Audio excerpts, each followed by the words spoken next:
Welcome to Ali Fitness Podcast, a weekly production all about bringing health into fitness.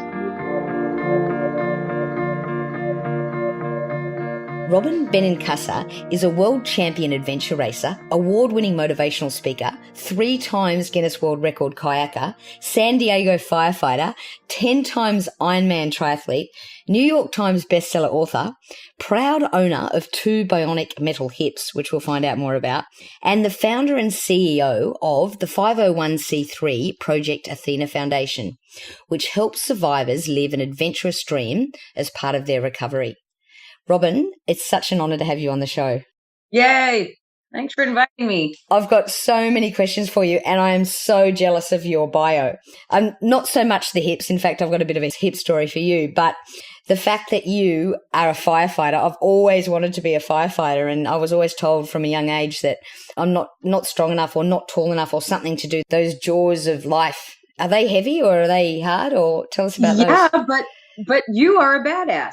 But I don't know whether maybe my arm length or do you have to have long arms or? No. Okay. So here's the thing. I mean, yes, you could manage it. I can manage it. All the women I know in the department can manage it. But there are all kinds of different things that people have to be able to do on the fire department. And for example, I was on an all-female crew for a while, and the girl that drove, she was about 5'7", but she was only about 120 pounds, maybe 125 pounds, little skinny. And the neat thing about her was that we've had multiple occasions where we had to get her through a tiny little crack in a door, like that someone had a heart attack, fell against the bathroom door, and we could only get it open 6 or 7 inches. And she was the only person that was able to squeeze through there. We put her through bathroom windows. You know, there's all kinds of different things that people value, that people bring, that's not about picking up the jaws of life or doing a bench press. You know, we had all kinds of different ways of doing things than the guys did. People think different things, have different background experience that lends to the moment at hand and problem solving. And so everyone, regardless of how much you can bench press, is bringing something equal and different to the table. And that's, you know, the important thing of seeing the holistic approach of actually having a team with all these people with different skills and talents and heights and weights and backgrounds. So you would have been a great firefighter. Oh, well, maybe it's not too late. I mean, do they have an age limit or? I think I better give up. No, not really. In fact, I mean, I don't know about where you live now, but they really can't even ask your age because of age discrimination issues. So I knew a guy who got on at 54. So wow. There you go. Okay, yeah. Awesome. So how did you get into fitness in the first place? I don't know that I've ever been into fitness per se, which sounds like a silly thing to say. I've always just done sports. And I think that's probably part of what you do is try to bring fitness to sports. But I went from, like background in gymnastics to diving, to track, cross country. Gymnastics, I think I started when I was 8. And it's funny, I just realized last year that I've been in some kind of competition, if not many, many kinds of competitions every single year since I was 8 years old. And I'm not a spring chicken anymore. So, yeah, I've been competing for 40-ish years. Wow. And so maybe start by sharing with your medical setback, let's say, that you had and how that's impacted your life. About, how many years ago now? 10 years ago now, I discovered I had end-stage osteoarthritis in both my hips.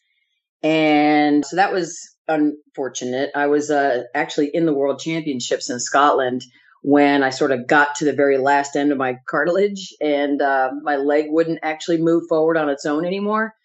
And so I had to wrap a rope around it and kind of pull my leg forward with the rope and with my hand. And my teammates had to tow me and carry all my stuff. And it was awful. And we still did okay. But did you know what was going on?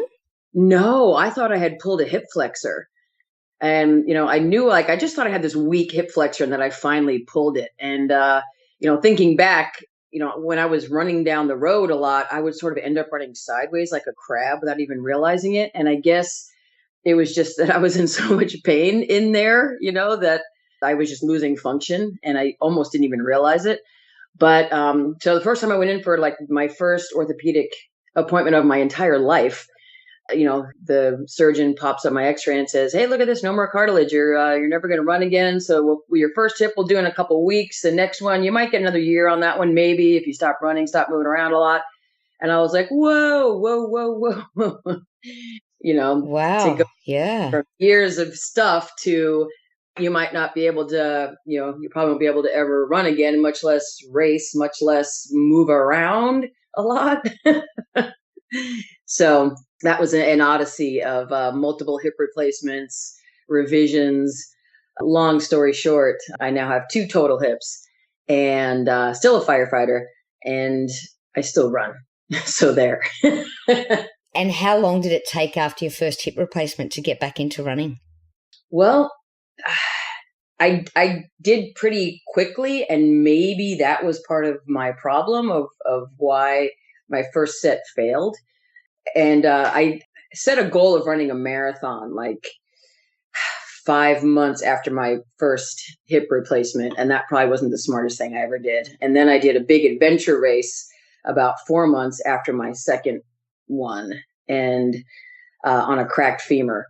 So those were not the best decisions I ever made. So after I had them revised, I actually waited a year the second time to try to start running again. Mm. And the bionic middle hips, are they good to last? Yeah, I suppose. So they say. My surgeon, bless his heart, who I adore, he doesn't like to put restrictions on people. So he just says, be smart, but do what you can, within reason. And so he doesn't want me to not do things I want to do. So, I had the old school style, on each of my revisions and my initial hip replacements, that where they have to dislocate your leg to actually do the surgery. So they have to kind of like remove your leg. And so the only lingering thing I have is because I had 4 on one side, 2 cup replacements, 2 hip replacements. They had to actually dislocate my left leg 4 times. And in the process, my hip flexor is a little bit jacked up. But that's really the only lingering thing. On my right side, I feel like nothing's ever been done. And I was afraid that it was going to kind of feel like a pig leg, like I wouldn't have any feeling or something. And it feels totally normal, like nothing ever happened except for, some hip flexor pain. Thank you, baby Jesus. It's like in the grand scheme of things that can happen to you, I'm just so grateful that I had something that could be fixed and continue to be fixed. Yeah, that's fascinating. In fact, I can really relate to that because I had a similar situation in that I felt my hips were just locking up. And similar to you, I went to see a surgeon. He's like, yep, we'll operate next week. And we need to do both hips because you've got FAI, which is femur articular impingement. And we just basically need to shave. If you're 5 years older, we'll just do a hip replacement. Because you're a bit younger, we'll actually shave the femur heads. And I was like you in a bit of shock, and I actually went to Australia and got a second opinion. And sure enough, I had to do the hips, and only in Hong Kong would they do 2 hips at the same time. Australia wouldn't do it, but I guess they make double the amount of money or whatever it is. So, and I wanted to get it out of the way, so I just went straight in for the double. Wow. They have 2 totals? Yeah, but they didn't actually do the hip replacement. They just shaved the bones, the femur heads, so that they could fit in the socket. Whoa. Yeah, so much better than, I guess, setting off the metal detectors when you go through the airports. Yeah, that does blow. Although, like, I get touched a lot. If you're one of those people that's like, hey, you have to have 7 hugs a day kind of thing. And, I travel 200 days a year on an airplane usually. So I get a lot of pat downs. So that's how I think about it. I'm like, I got two of my 7 hugs out of the way today from the TSA ladies. I love it.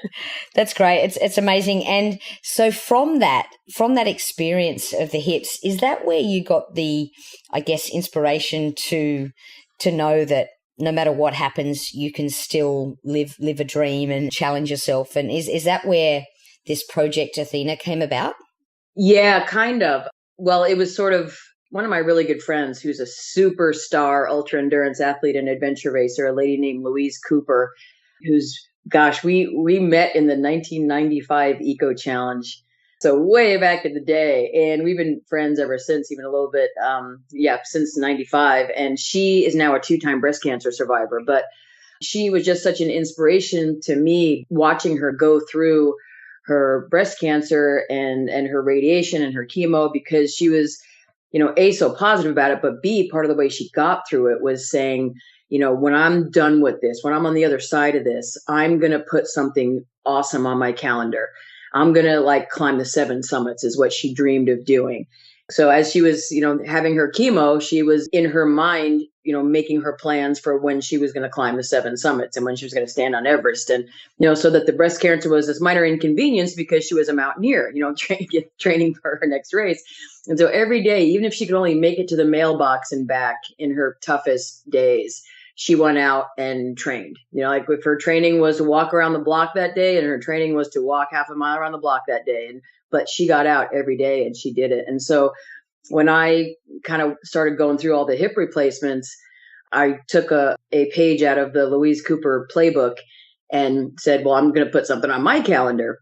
And I decided I was going to try to be an ultra endurance paddler. And that's when the, idea occurred to me, if this works for us, this definitely has to work for other, at the time it was mostly women that we kind of set out to help, but now we also help male survivors too. And instead of Athena, we call them Zeus. So we have Athenas and Zeuses. And so we help survivors live an adventurous dream as part of their recovery, so that, it's not about in their world, it's not going to be about their setback anymore. It's going to be about their comeback.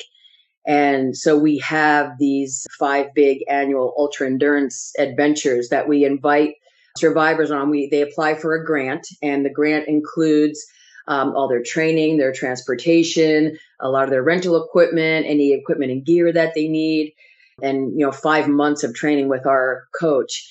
And we take survivors and fundraisers who actually do the adventure right alongside the survivors. So it's pretty neat. So unlike some, nonprofits where you're sort of raising money for a great cause, you actually get to do the adventure right alongside the people that you're helping, to live their adventurous dream. So it's just a big love fest as we're, doing things like hiking across the Grand Canyon in one day. We have another adventure where we kayak and ride bikes over 3 days from Key Largo to Key West, 120 miles. We do a 50-mile hike down the coast of San Diego over 2 days. We do a walking marathon, which we actually did last weekend with 3 blind people, which is the coolest thing. The most amazing people show up for these things and request grants that, it started out to sort of be cancer survivors, and then it just expanded as we started getting more and more people applying to any kind of medical or traumatic setback. As you know, because you're a coach and trainer, when people find out how amazing they are, their whole world changes. And that's what we were hoping to give people. Yeah. Can you share one story with us? Oh, gosh. God, there's so many. We've been doing this since 2009, actually. And it just, this past weekend, we did have 3 blind people actually do we call it the Cove to Harbor, which is a 26.2 mile marathon. We also had 2 sets of parents who had each lost a 14-year-old daughter to an autoimmune disease called HLH in the prior year. And they found each other online. And so their setback was, they came together because they had both lost daughters. And part of honoring their daughters and also spending time with their daughters, in heaven, was being outside and training for this thing. We've had a lot of people that one of our coolest Athenas is an above the knee amputee. And she was had 27 surgeries on her knee after a soccer accident. And for 4 years, her leg was locked straight and nobody could do anything about it. And she finally became an elective above the knee amputee. And she did our first Key Largo to Key West kayak and bike ride. And she was so inspired by her capabilities that she went on to do skeleton for the Paralympic team. And now she's actually in medical school, just because of, her discovery of how amazing she was, and also her curiosity about medicine, after going through what she had gone through. So we kind of give people their lives back in a way, because they're so a lot of them are so done with being poked and prodded and stared at and worried about and, kind of being the sick person, that it's really cool to literally just come out and be the badass. Do something that your friends and family who are healthy and fine would never even imagine doing. And then this person that they've been worried about for so long is hitting it out of the park. And another cool story real quick is one of our breast cancer survivors. Of course, the adventure was amazing for her, doing her Key Largo to Key West ultra endurance biathlon.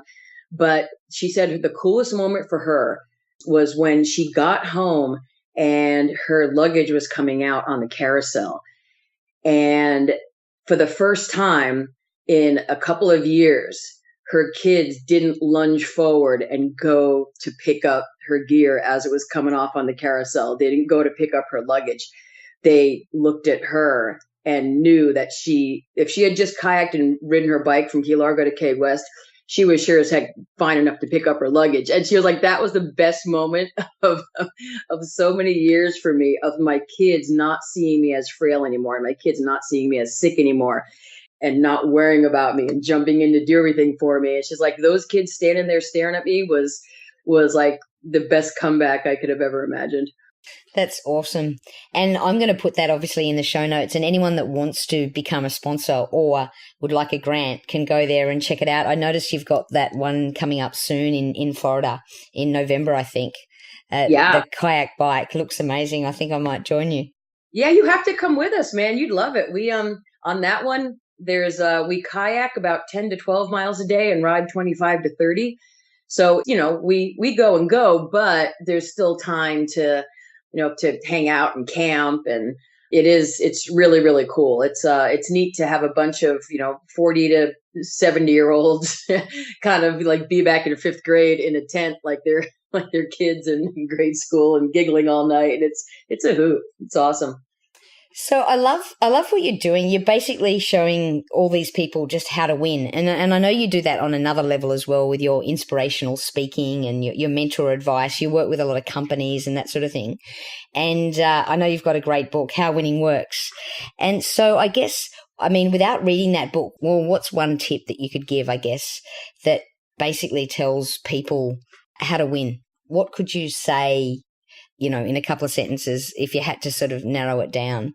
How do people win in all areas of their life, not just in sport? Wow. Okay, so let's see. If I take an hour-long keynote and distill it down. Exactly. No, but I really just, we both have this background in endurance sports, and I was a soloist for a long, long time. And even in my first adventure race, I was mentally kind of a soloist. And where I learned how to be a good adventure athlete was when I raced with the Australians and Kiwis. It was always because they were people that left their egos at the start line, and they would accept help from each other, and they'd ask for help from each other. And if they weren't feeling great, they'd be the first person to just say out loud, "Hey, I'm sucking." And it was so great because when you allowed people the opportunity to help you, because the whole objective is to get the team across the finish line, more as efficiently and quickly as you can. Because in adventure racing, if you lose one teammate along the way, or if one of your teammate quits, your entire team is disqualified. So the game is all about, how do I elevate and inspire this group of semi-exhausted people, through this endless series of checkpoints to this crazy finish line. And so, a lot of what I learned is that leaving your ego at the start line. Another great thing that I learned from actually my Aussie teammate was when we were at the front of a pack in a big race called the Raid Gauloise in Ecuador. And we were on about day 7 at the front of the pack with the French, which was normal for us because it was always us and the top French team in these years, just battling back and forth. And we were a little bit ahead of them. And I just kept looking behind us. All I could think of to do was look behind us and see if our competitors were catching us. So we were paddling down this river, and I would paddle, and turn around, paddle, turn around. And finally, my buddy sitting behind me in the boat steering, he was so annoyed by where my focus was, by just continually looking back to see if we were going to get beat, that the next time I turned around, he actually threw his paddle down in the boat and spun my head back around to face forwards downriver. And he leaned over, and in my ear, as he was pointing his finger downriver, he said, "Winning is that way." and he just wanted me to realize, like, why are you focusing on the stuff we can't control? The stuff that's behind us or what they're doing. Let's focus on how we get our team further, faster down the river, how we can do this more efficiently, how we can do this more creatively. And that statement actually spurred my other teammate, my Kiwi teammate, Steve Gurney, to think of this really creative idea about how we could go faster and what it was really going to take to win. And he created this crazy craft in the next transition. He took out our climbing rope and he tied these two canoes we were given together end to end and made one big long boat. And we were literally twice as fast in that boat when he tied the two boats together and made one big long craft that we could all paddle together instead of being 5 people in 2 separate boats. And then he thought, let's not use canoe paddles, let's use kayak paddles. And because we were a much stronger kayaking team. But because these were canoes, everyone had picked up canoe paddles. And he's like, why? Let's get our kayak paddles and just, customize them a little bit to fit around the edges of these canoes. Let's make them longer. And tying the boats together and switching paddles, we literally created a boat that was twice as fast as the 2 canoes separately with canoe paddles. And, it was just kind of that cascade of events that was so educational. Like, let's focus on what it takes to win. And then somebody saying, you know what, let's do that. What can we do? What can we create with the resources that we have? And that's how we closed the door on the race, was literally, from my teammate yelling at me that I was, thinking about the wrong stuff. It's interesting how you can see how that plays a part in anyone's normal life as well. But I guess I'd love to say a quote that I've heard you say in a talk. You said, if you want to go fast, go alone. If you want to go far, go together. And I feel that explains your whole sort of reason that you're out there showing people how to build teams. Yeah, exactly. And that's actually it's an African proverb, and I totally get it. You can imagine these guys going out to hunt or to to find water, whatever they were going to do. And if it was about going fast, you can do a sprint alone. But when you have to go the distance, as it is in business, as it is in anything endurance related in life, which is life, it's about, surrounding yourself with great people who maybe have strengths and talents that you don't have, and, capitalizing on each other's strengths and throwing a tow line to a team member when the going gets tough, or even carrying each other when you need to. And we were actually the first team to invent the concept of really, towing each other. I think it happened for a couple teams around the same time, but we were on the forefront of it. But where it wasn't just about, going as fast as your slowest person. It, then became, okay, we're only as fast as how well we can push, pull, tug, tow, or carry our slowest person, or let's not have a slowest person. We always moved weight around all the time. We gave more weight to the people who were more able to handle it in the moment, whether they were better at that sport or just stronger at the moment. The guys are always strong at the beginning. The girls are always stronger at the end, comparatively of a race. So, we knew that the guys were going to have brute strength off the beginning, but that the girls, my strength was always in the paddling and near the end of the race. And so it's like, when you know that about your team, you can actually move forward through the course more efficiently, because it's not about everyone doing the same thing and everyone making an equal contribution all the time. It's about, okay, who is the strongest here? Who can we count on here? Who's got their brain together enough to navigate? Who are our best paddlers? Let's let them lead in these moments. Let the other people recover. And then the people who are recovering then sort of lead it with their strengths.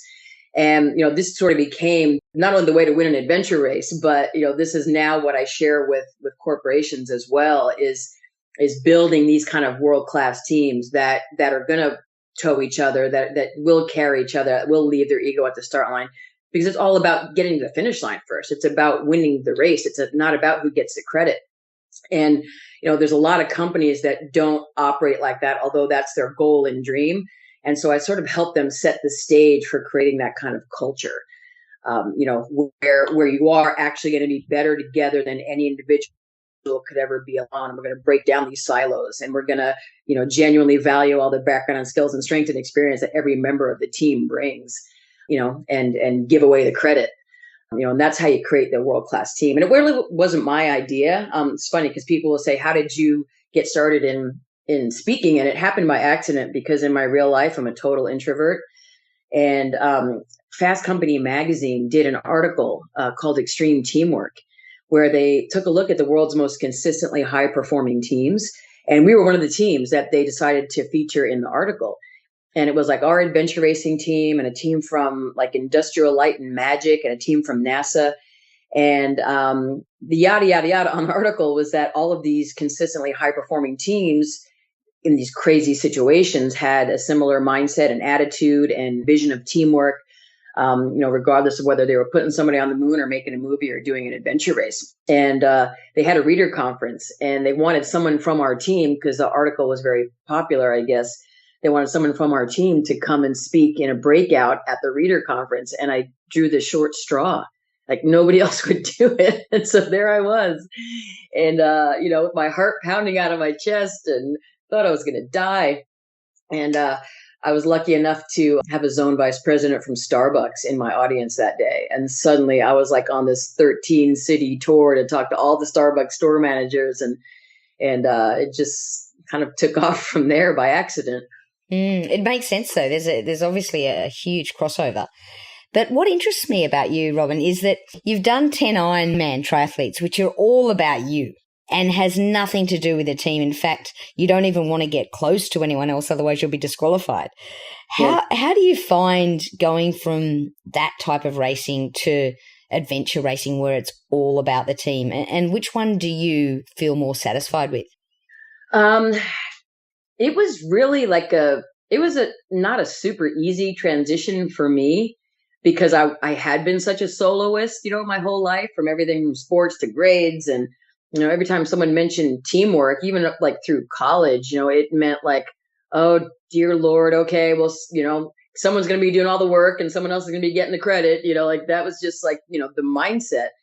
And, it was interesting transition, because in my first couple races, I was mad if I was the strongest one, because that meant I hadn't chosen my team wisely. And then I was mad if I was the weakest one, because that sucked. So I was like mad most of the time. But when I started racing with the best team in the world, I got super lucky in that a couple of years after I started racing, I just got this wild hair and I wrote to the best team in the world. And I asked them for a shot. We had been at the front of the pack sort of together back and forth in a prior race. And I got the cojones to ask them if they could give me a tryout. And they did. And I raced with them for the next several years. And they taught me, how to be as a teammate and how to, it's not about the egos. And it was neat to see men and very strong men and capable, smart, amazing men just saying when they needed help, and accepting help from each other and not getting wrapped around the axle about things. And, my favorite thing that the New Zealanders always said was, oh, she'll be all right. And that was just their attitude about everything. Oh, she'll be all right. And I loved it because, I wasn't wrapped around the axle about things anymore. And it was just about us doing the best that we could do together. And there was no finger pointing and there was no blame.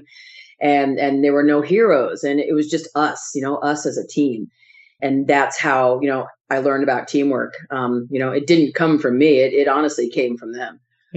But it sounds like, Robyn, you've chosen a team where, I guess, without being rude, you were the dumbest person in the room. And it sounds like you sort of chose to be in that position, as opposed to the other way where I think you might have got a bit more frustrated. And you were the fittest and the most qualified in the room, you may not have got to that same conclusion. What do you think? And what sort of advice would you give for other people out there, say athletes or even people who want to get better at teamwork? You have to surround yourself with great people, especially if you want to win. And there were definitely those cases where, of course I wasn't with the other teams, but I saw them on TV where it was all about, blaming each other and who didn't give up their pack and who was the strongest one. And it's human nature, to kind of want to be the strongest one and want to not be the weak link and, all these things but if you are the strongest one on your team all the time, you've chosen poorly. You have not chosen the right team. You're not going to win. And, so my desire to win races definitely overcame my ego. And, I could have chosen a team where I was the strongest one, but, then we'd be somewhere in the middle of the pack and, what good am I doing then? So I think it's really important to, know what your strengths are, but also know what they're not.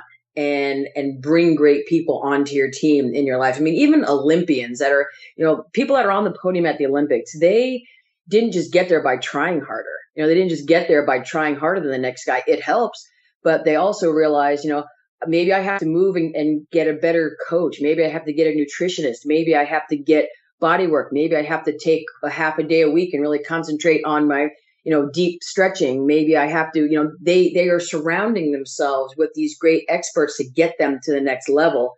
Because you can only try so hard as an individual, but to really break through to the highest level, I think in any endeavor, it's knowing what you're not great at, knowing what you are great at, and saying, okay, here's the things that I need to get to that next level. And maybe it's 3 or 4 or 5 people that you have to bring onto your team in your life to help you get there. But I guarantee you, if we're looking at gymnastics, you're in my background, none of the people that are gold medalists in gymnastics did it by just, doing more pull-ups than the other girl. It was, they were pushed to that level from every angle, from dance coaches to massage therapists and nutritionists and coaches. And, they just didn't stop figuring out how to get to that next level until they knew that they were among the best in the world. And, if that's your goal, you got to figure out who needs to be on your team to get there.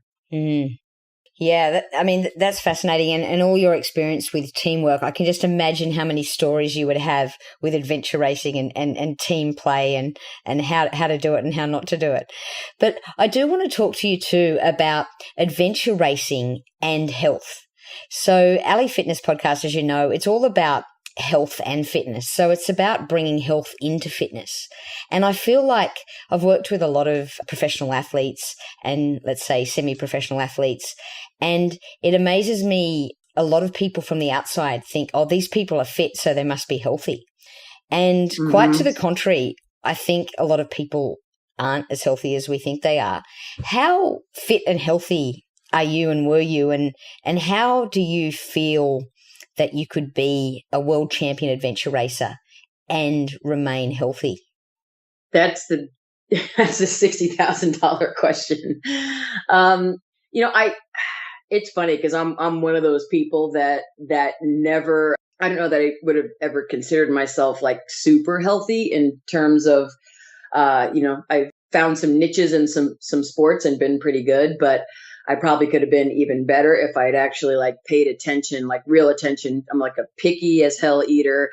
There's only like 10 or 12 things I like. And, it's funny because, I've not, maximized that part of my capability. And I think in general, a lot of adventure racers haven't, because it's not, it's not like, you go to Pilates class and then you come home and you drink your green drink and then all this stuff that you're supposed to do. I mean, especially when you're racing, I think you can be healthy when you're not racing, but when you're racing, a lot of the stuff that's really, really good for you is heavy, and we're not carrying it. We're not taking it. We're not taking vegetables. We're not taking anything with water in it. We're not taking fruit.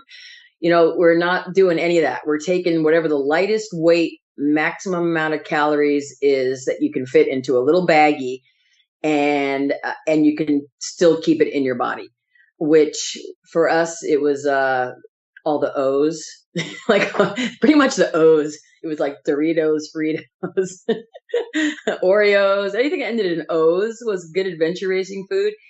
And pretty much the 4 basic adventure food groups were sugar, salt, fat, and caffeine. So if your meal consisted of those things, you are on the money in a race. Is not healthy when you're doing those races at that level. It just can't be. You're only carrying what you can fit in your pack and what's really, really lightweight. And I guess not to mention some other factors like sleep. Yeah, there's none of that. Not, I mean, you sleep about an hour and a half every 24 hours if you want to win. Speaking of silliness, I just did a big 340-mile nonstop paddling race down the Missouri River in July, and I had rhabdo after it and was in the hospital for like 24 hours afterwards, just because, you're just going so hard for so long, and stuff breaks down. And, in that case, I was sitting, I didn't get out of the boat in 38 hours and 41 minutes. And because I was sitting for so long, all the muscle breakdown when I stood up actually, worked its way, into my system and created some chaos. And it was not good. But, ultra distance is something that you don't do because you want to be super healthy. You do it because it's freaking awesome. You just feel so amazing that you're even able to do it.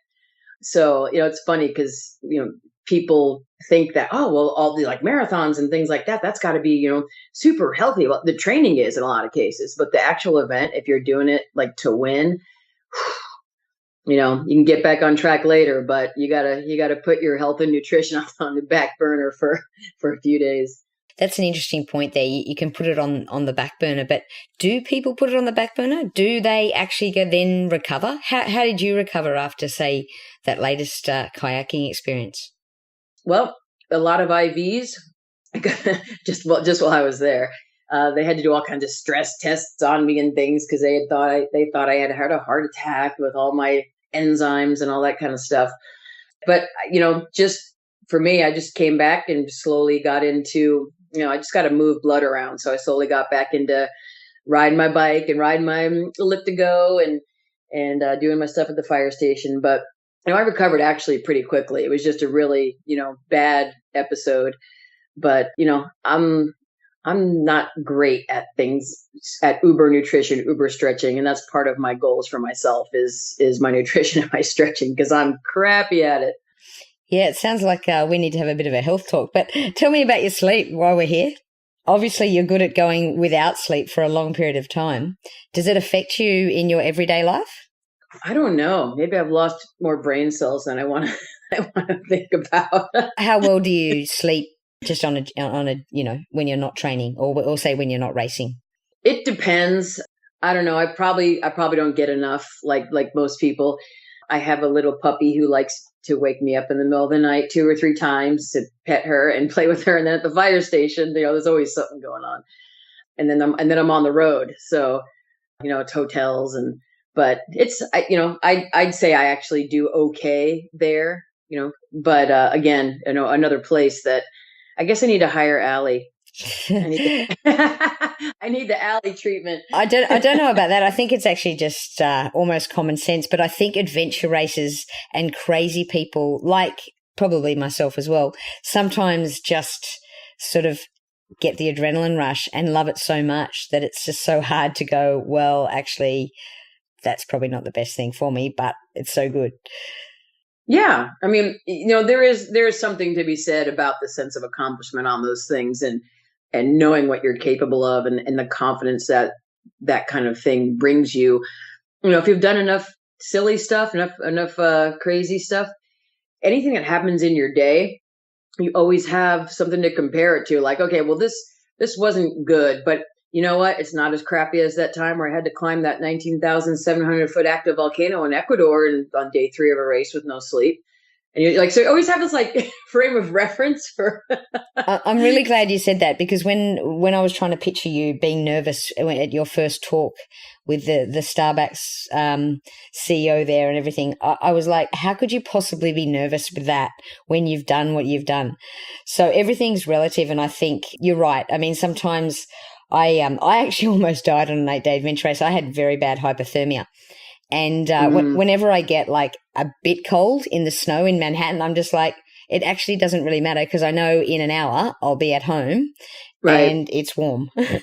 And so I think you're right on any level you can just compare and maybe that's what it is. Maybe it's that survival, knowing that you can survive anything. feeling. And so, and if you've never gone out of your comfort zone that much, you don't really know that much about yourself. You don't know what your edge is. You don't know what you're capable of. You don't know what you can endure. And I think there's something interesting and compelling about knowing that, because, every time you do something out of your comfort zone, that where you sort of scare yourself a little, or you go beyond where you were tired or whatever it was. Yeah. There's always you get a brick. You get a brick that you can put into your own confidence wall. And, over your life, you're building this wall of confidence.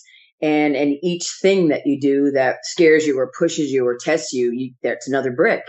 And, you hope that you're building a really, really, really high wall, or a really firm foundation for this house that is you. And, the more you do things like that, the stronger just your foundation of yourself is going to be in your understanding of yourself and your confidence in yourself. And without that, I can't imagine how much different I would be if I didn't have those experiences, how much less confidence I'd have in myself and my capabilities.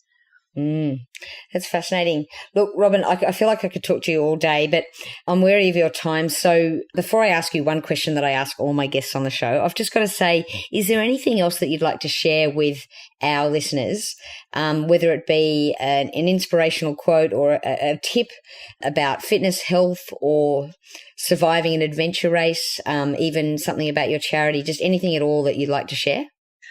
Wow. Okay. Well, I guess two things come to mind. The Project Athena website, which is projectathena.org. And probably my favorite quote that I think about all the time, and it's so true, that it's far better to dare mighty things, to win glorious triumphs, even though checkered by failure, than to take rank with those poor souls who neither enjoy much nor suffer much in the gray twilight that knows neither victory nor defeat. That's a Theodore Roosevelt quote. And I love it, because that's my fear in life is living in that gray twilight, that knows neither victory nor defeat. And, that's why I love to try to get everybody around me to do something where they challenge themselves and surprise and amaze and inspire themselves. And, I think that's an important part of being human is never being in that gray twilight. Yeah, I wonder what percentage of people are in that little zone. Yeah. A lot, and don't even realize it unless you really sit and think about, when was the last time I really challenged the hell out of myself? When was the last time I set a huge, hairy, audacious goal and did it? And if you ask yourself that and you can't think of the answer, it's time to put something on your calendar. And I think that's important. You have to put something on your calendar. You have to sign up for a thing, an event, a race, or whatever scares the bejesus out of you, you've always wanted to do. Find it, sign up for it, put $50 down on it, make it real. In school, nobody would ever study if there weren't a test, right? I mean, you have to know that next Wednesday there's a test. And so I have to study today. And so you have to put your own tests on your own calendar. And then, do what it takes to prepare for it. Yeah, that's a really good point. And if you're not sure where to start, just go to projectathena.org and sign up for an event, and that'll get you started. Robyn, before I let you go, I've got to ask you one question we ask everyone on the show, and that is, do you have a tattoo? Gosh, I don't. But the one I'm going to get one day, the only one I'm going to probably get is I found that some people have actually found a cool way to put someone's ashes into ink. And so when my family passes and my puppy passes, that's my big plan, is to get a little tattoo of their ashes in my ink. I don't know if that's creepy or not, but wow. That's the long answer. That is sort of creepy, and no one's actually given me that answer, but that's actually sort of cool. Wouldn't it be? Yeah. Excellent. I'll have to look into that. Look, thank you so much for coming on the show and sharing that with us. And obviously I'll link to your book, your awesome organization, and everything about you in the show notes. Yeah, cool. Awesome. It's been really fun talking to you. You're the bomb. I hope that you come on one of our adventures one day. Absolutely. I'm coming to Florida. I'll talk to you about it offline. Yay. Cool. Cool. See you.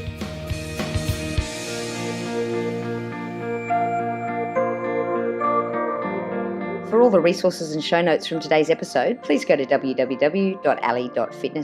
If you liked today's episode, please show your appreciation by going to iTunes, give us a 5-star review and subscribe.